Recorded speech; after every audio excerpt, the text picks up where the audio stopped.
since the inauguration of President Joe Biden. It was a cause for celebration then and cause for appreciation now. As we all know, much more needs to be done, but we have made great progress in this year. Just to say one of the most important four-letter words in our economy is jobs. And as you can see, and I hope you can all see, from 2020, this was a job situation. 2021, 6,400,000 jobs. And the unemployment rate that has gone down to 3.4%. Millions more Americans back to work. 3.9% of the unemployment. And then now, of course, with legislation that is pending, we hope that when we have more access to child care and universal pre-K and the rest, many more people will be able to go to work, especially as the President continues to address the COVID challenge that we have that are keeping people out of work. But 6.4 million jobs versus this practically over 5 million, there were 6 million jobs lost the year before in the previous presidency. So with that, many more people availing themselves of the Affordable Care Act and the tune of millions more people, 5 million more people. We're very proud of that. And having access to quality health care. Of course, more to come when we pass some version of the legislation that is pending over on the Senate side. We're very proud in the course of, almost a year ago, in March a year, we passed the rescue package. The rescue package put money in the pockets of the American people, vaccines in their arms, many more children safely back to school, people back to work.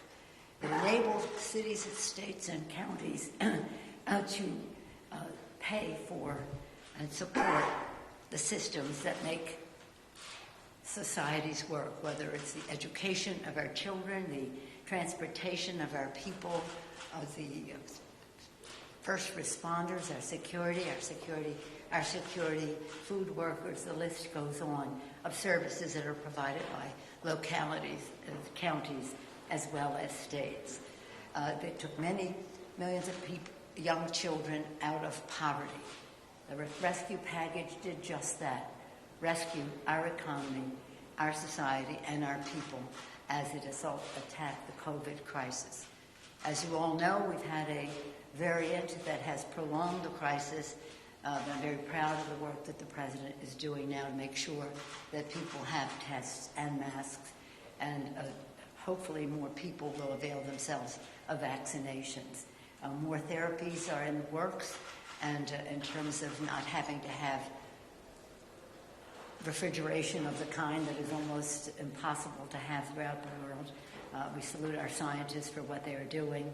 Science and governance, that's going to be solves that problem. So for these and other reasons, whether it's broadband or clean water, as we know in the bipartisan, the first bill, the rescue package, with taking people out of poverty and money in pockets and all the rest, that was done with not one Republican vote.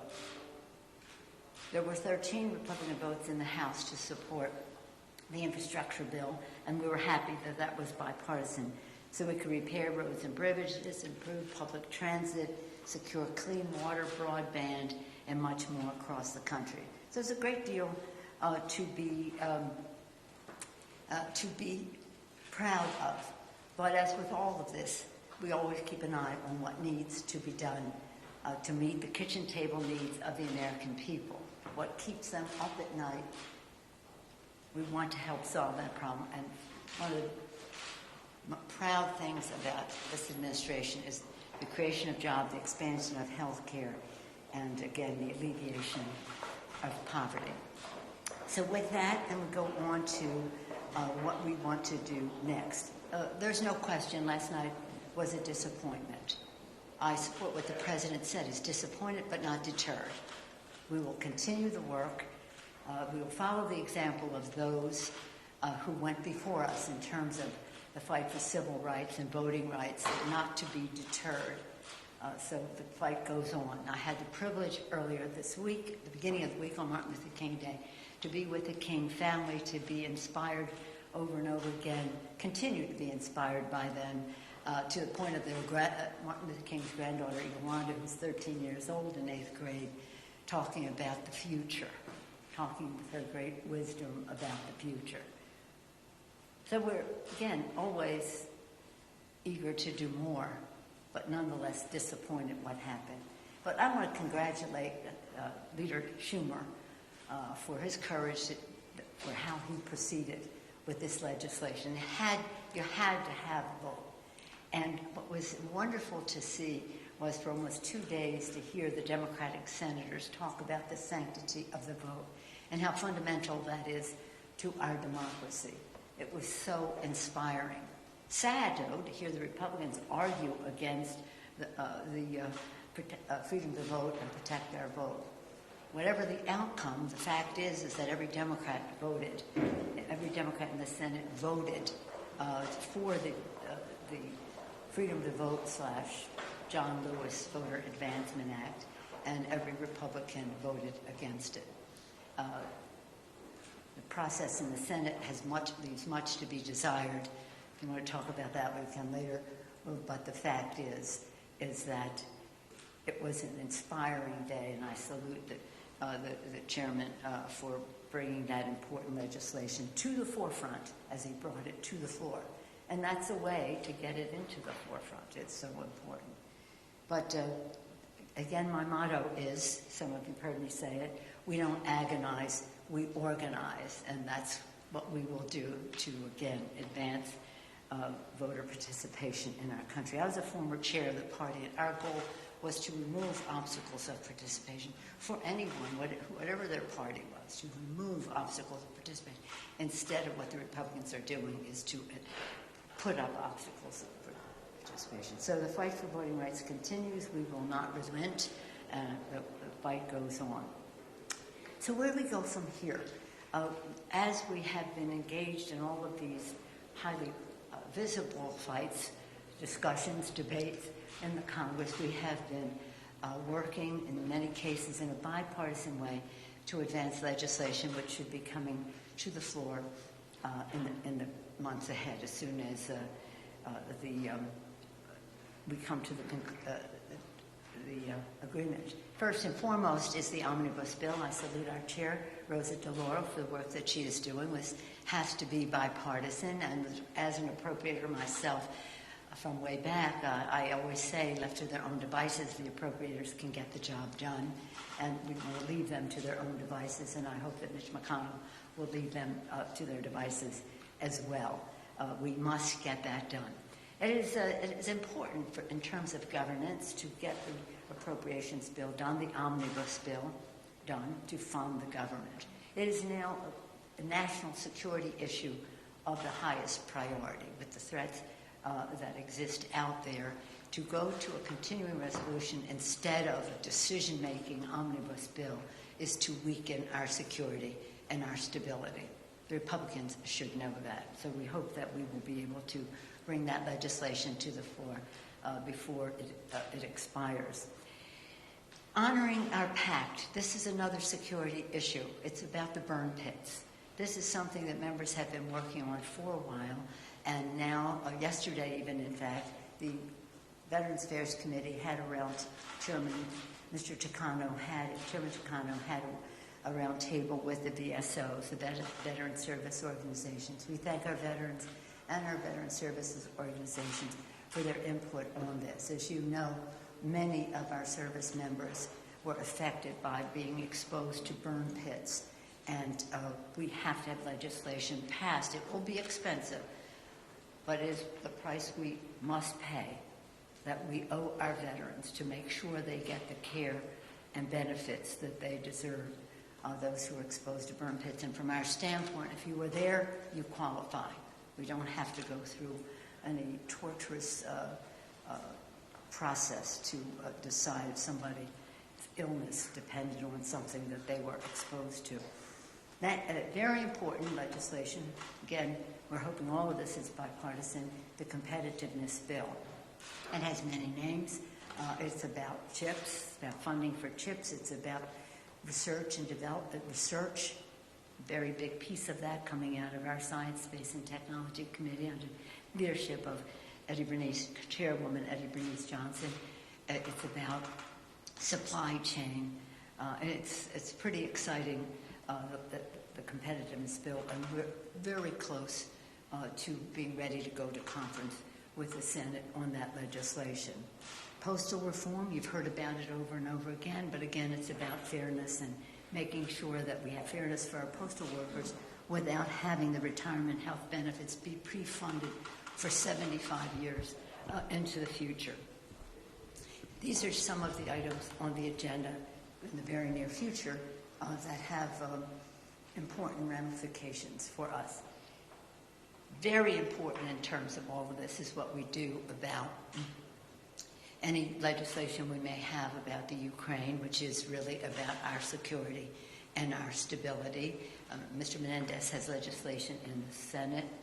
We anticipate a companion bill in the House, but that's up to our distinguished chairman, Mr. Meeks, to announce. We members have been meeting, security committees have been meeting. We've had our briefings and the rest. And when that legislation is ready, whenever that may be, it could be next week, it could be next month, but whenever it is ready, we will go forward with legislation in terms of the stability and national security, whether it's legislation on robust Russian sanctions, assistance to Ukraine, again, our commitments to NATO, and so forth.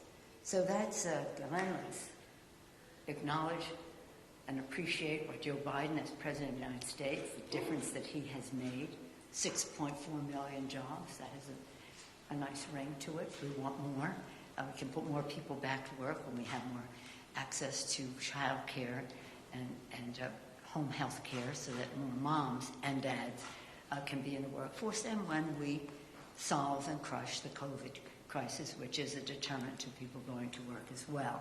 So we thank the President for his great leadership.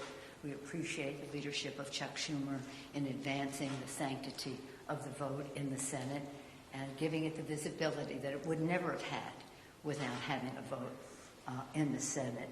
As we prepare for what's next on our agenda, we do so striving for as much bipartisanship as possible in terms of protecting honoring our veterans, protecting our country, again, funding the governance of our country. On a happy note, yesterday, Congress passed legislation to award Willie O. Yee. You know Willie O. Yee? Oh. You know Willie O. Yee. I did a story about Willie. You just did a story about Willie. Yeah. Well, you come to our office later today because we'll be signing the legislation. He was, for your information, Willie O. Yee was the first black player in the National Hockey League. The Congressional Gold Medal, we voted on it yesterday. I'll sign the bill today. He was referred to as the Jackie Robinson of hockey. We can never have a meeting without talking sports, right? The House passed the bill unanimously, which honors the contribution of a sports legend who broke the National Hockey League's color barrier despite being legally blind in one eye. Is that remarkable? So we'll have the signing. Do we know what time it is today? I don't. It's not private. We're not. We'll let you know if you're interested. We'll let you know. Otherwise, we'll send you a picture. He had 4 goals and 10 assists in 45 NHL games. I'm sorry? He had 4 goals and 10 assists in 45 NHL games over 3. How about that? Is that remarkable? That's remarkable. I mean, that's not tremendous stats, but that was his record. That's wonderful. Good for you. Well, I'm just staying up late at night watching the Warriors and stuff like that. But in any event, any questions? Yes, sir? Madam Speaker, I understand that last Thursday you asked the Committee on House Administration to take a closer look at Stock Act violations by members of Congress, which may include stiffer penalties for these violations as That's well. right. I wanted to give you the chance to talk about just why you did that, why I think that's important. and what you say to the members of your caucus, which range from frontline members to some of the most progressive members who want to go further and enact some sort of... Well, I don't know that. I mean, that's your version. Here's the thing. I say to my members on a regular basis when we gather in caucus, and as you know, sometimes it's hybrid these days, but anytime we have gathered in caucus, one way or actually virtually or hybrid, I've said to them, under this roof, figuratively or actually, is the greatest collection of intellect, integrity, and imagination for doing the right thing for the American people. I have great confidence in the integrity of my members. They are remarkable. So when people talk about, well, somebody might do this and somebody, I think I trust our members. If, in fact, we should have severe penalties for delay in reporting on Stock Act, then do that. I've said to the House Administration Committee, review all the bills that are coming in and see which ones, where the support is in our caucus. I think there are 2 letters, each has like 14 members signing it so far, maybe more will come, but that's what we have seen. But I do come down always in favor of trusting our members. Now, if the impression that is given by some that somebody's doing insider trading, that's a Justice Department issue.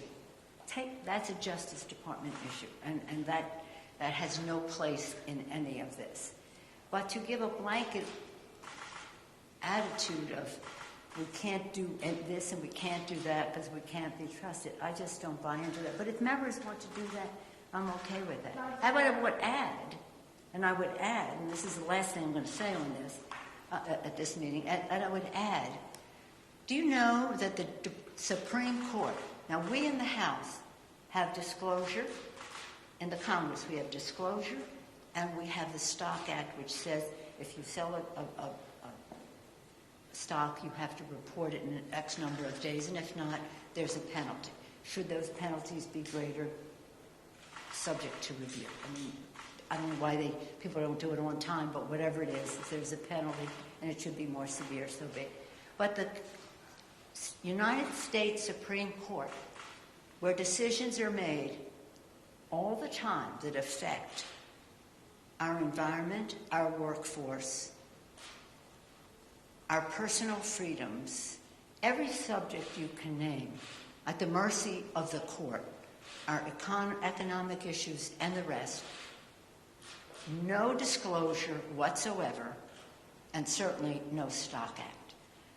I don't, in other words, if we're saying everybody should be living by the same standard, then so be it. That's okay with me. But I don't think that the court should be let off the hook, and even the Chief Justice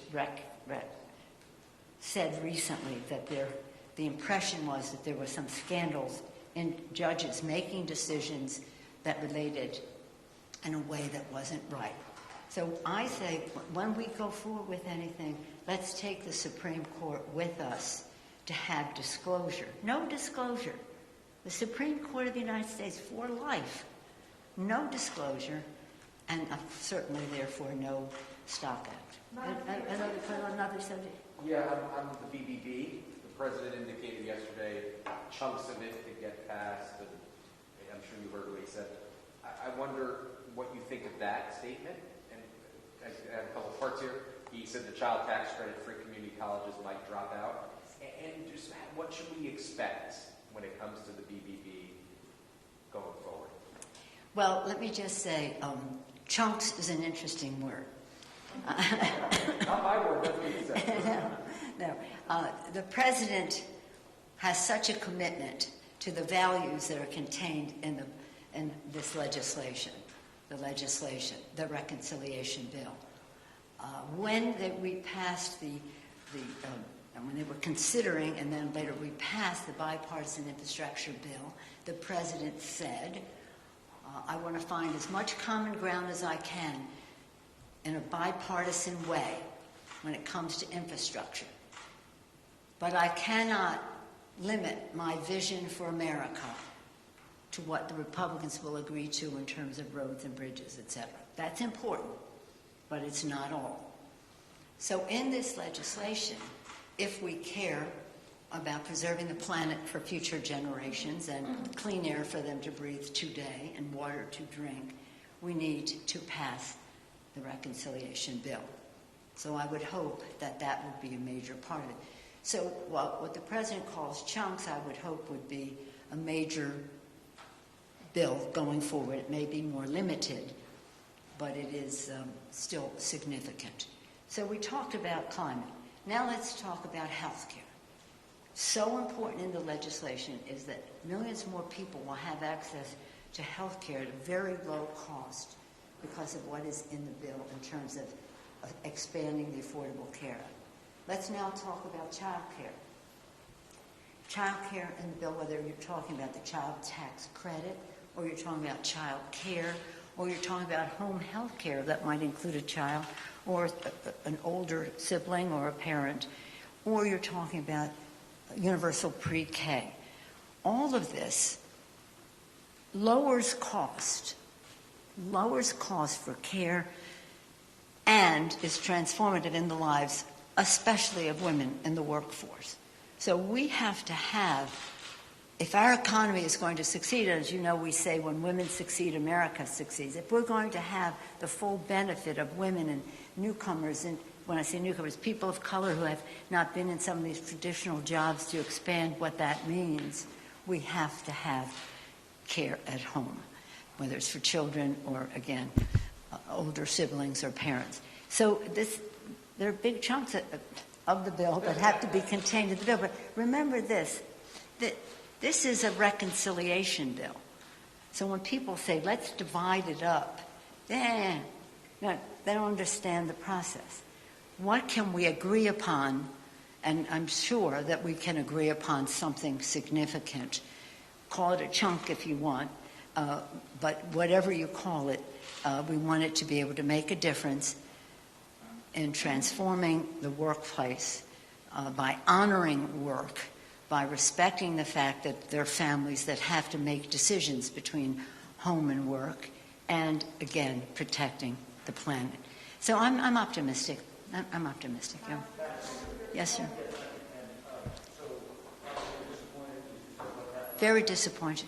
But there are some members in the Democratic Party who are willing to take him on as members of the National Assembly. What do you say about those members who are hypercritical of them, taking their position? That's their position. That's how they feel. That's what they think their position is. Do you think that that's fair to have that sort of criticism level of dimension in terms of internal party?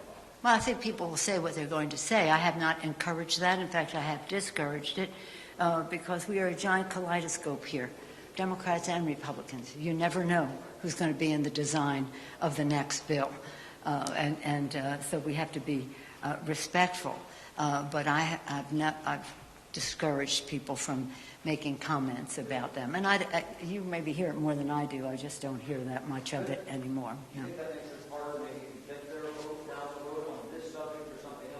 No, I don't think so. I don't think so. I think that they'll do what they believe, and I'm hopeful. They have come to agreement on aspects of the Build Back Better legislation.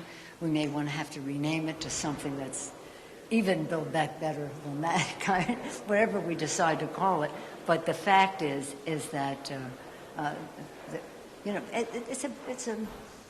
we're a diverse place, from right to left, Democrats to Republicans, within our own parties and the rest, and we have to be respectful. And I don't think there's any upside in Democrats criticizing Democrats. Yes, ma'am. Can you talk a little bit about what Democrats' 2022 legislative agenda should be beyond Build Back Better in order to kind of tell voters what you guys are actually considering and a lot of hurdles in front of both voting rights and Build Back Better? Well, as I said earlier, right away, we have been working on legislation right now to keep government open in a way that meets the needs of the American people, that protects the security and stability of our country. And that is legislation that we hope will be on the floor in a short period of time, and I thank Rosa DeLauro for that. a high priority for us is to honor the pact, to make sure that our men and women in uniform who were exposed to burn pits understand that this is of the highest priority for us. It's going to be very costly, but it's worth it because we owe them. They were exposed in the line of duty to dangerous situations where they now have serious health issues and they need care and benefits. I mentioned also the issue that relates to competitiveness. This is really important for us in terms of chips and what that means to our manufacturing base, in terms of supply chain, what that means to our economy, and research, which means to our present and to our future. These are all of these are big bills. The $1.5 trillion for the omnibus bill, probably over $500 billion for the burn pits. We don't know. We're waiting for further CBO scores on that. And then in terms of the Competes Act, that's $50 billion for chips, another $40 billion perhaps for supply chain and the rest. So these are significant bills that contain, especially the omnibus and the competitiveness bills, they're bills that contain large numbers of other bills, but they are the vehicle that will take us forward under the title of competitiveness. Was it called in the Senate? USICA in the Senate, and we call it competitiveness bill here. Whatever the title, we hope to go to conference on that soon. And then there are other bills that relate to the Postal Service and the rest, again, about governance. But we have always been about America's working families. So we still want to pass a legislation that expands our workforce by recognizing the responsibilities that people have at home, which I address. So I went over some that are in the near future. We have 3 task force that work, select committee task force, that are not legislative committees but will make recommendations. One of them is the Select Committee on the Climate Crisis, and much of what they have recommended is in the current version of the BBB. We hope that most of that survives, but that isn't the end of it. There'll be other opportunities, shall we say, that we will have to help other countries to save the planet as well. So nothing is the end game, but it is takes us well down the path. In terms of the select, and that's chaired by Kathy Castor of Florida. She's doing a superlative job. Next, we have the Select Committee on COVID, under the leadership of Mr. Clyburn, our distinguished whip, and they are doing very important work that helps us make judgments about what has worked better or what in terms of how we go forward, in terms of this pandemic, but any future ones as well. And then we have a Select Committee on Disparity and Income and Opportunity in our country, chaired by Mr. Himes. And you'll see much more of that now that we've gotten through some of the, hopefully soon, some of the big legislation coming out of the last year. And that is how we affect legislation to end that disparity of opportunity in our country. The fact that during the COVID crisis, wealth increased at the high end to such an exorbitant place at the expense of people not, I don't want to say at the low end, but at a lower economic place in our society. We can't have that continue. That's what is a caste system. That's not a democracy. The middle class is the backbone of our democracy. We have to strengthen the middle class and all who aspire to it. So that is what our legislation is about. So how we protect our nation, how we preserve our planet, how we transform our workforce, how we educate our children. My whole mission in Congress is about the children, for the children. As you heard me say, you're in the arena, you have to be prepared to take a punch, you have to be prepared to throw a punch for the children, And so we'll be dealing with issues that relate to antitrust and Section 230 and what damage that does to children and the rest. But I'm very proud of our committees. They're working very hard on their legislation. Some of it they will bring individually to the floor. Some of it, as with the Competitiveness Act, that's a bill from Science, Space, and Technology, Energy and Commerce, Education and Labor, and other committees as well. So some of this will be jointly, some of it will be individually.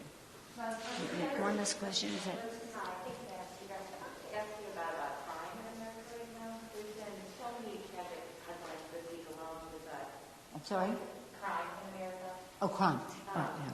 There's been so many tragic headlines this week alone with a 24-year-old UCLA student stabbed at work in Los Angeles, a woman pushed on the subway in New York City, and just last night a baby shot in the Bronx in innocent baby in an attack. So I just wanted to ask you about this spike in crime, the 3% Yeah, spike in thank you murder. for that question.